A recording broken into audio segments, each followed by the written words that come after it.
Shalom. Salam bahagia bagi kita semua, sahabat yang dikasihi oleh Tuhan Yesus Kristus. Pada saat ini kita boleh merenungkan kebenaran firman Tuhan.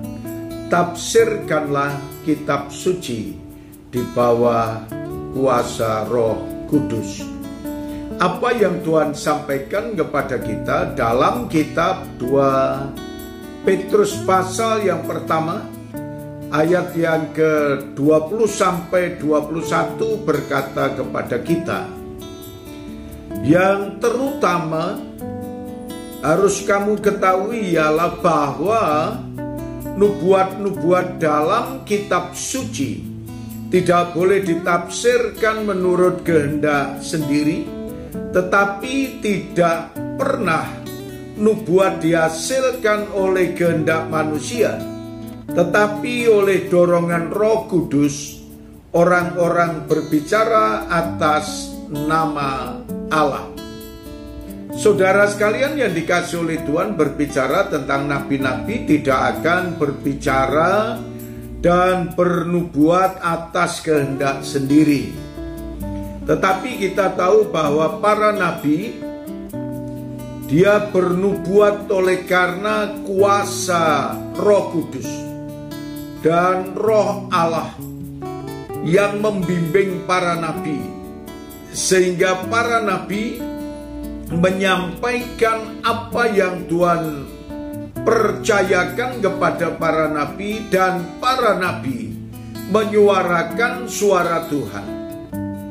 Dan para nabi itu memperdengarkan perintah-perintah Allah dan menyampaikan perintah Allah kepada seluruh umat manusia.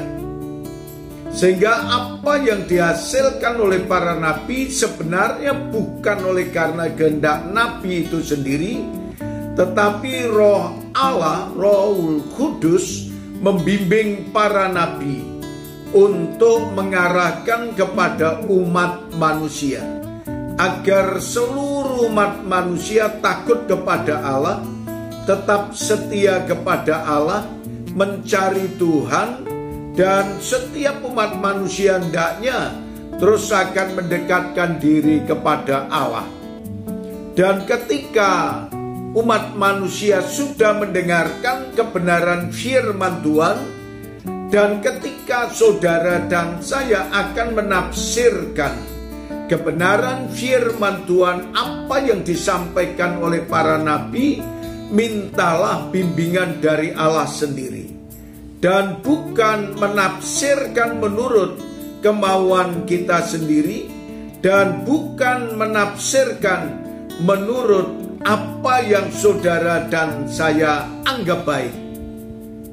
Tetapi ketika saudara dan saya berbicara tentang apa yang Tuhan sampaikan kepada kita, bahwa Roh Kudus yang akan memberikan dorongan, Roh Kudus yang akan membimbing dalam kehidupan kita, sehingga saudara dan saya boleh menjadi alat Tuhan, menyampaikan kebenaran firman Tuhan, menyampaikan sabda Tuhan di bawah bimbingan kuasa Roh Kudus, sehingga kuasa Roh Kudus akan bekerja melalui kehidupan setiap umatnya, dan setiap umat hendaknya tetap mendengarkan kebenaran firman-Nya dan mengikuti nasihat demi nasihat yang Tuhan ajarkan kepada kita melalui bimbingan kuasa Roh Kudus itu.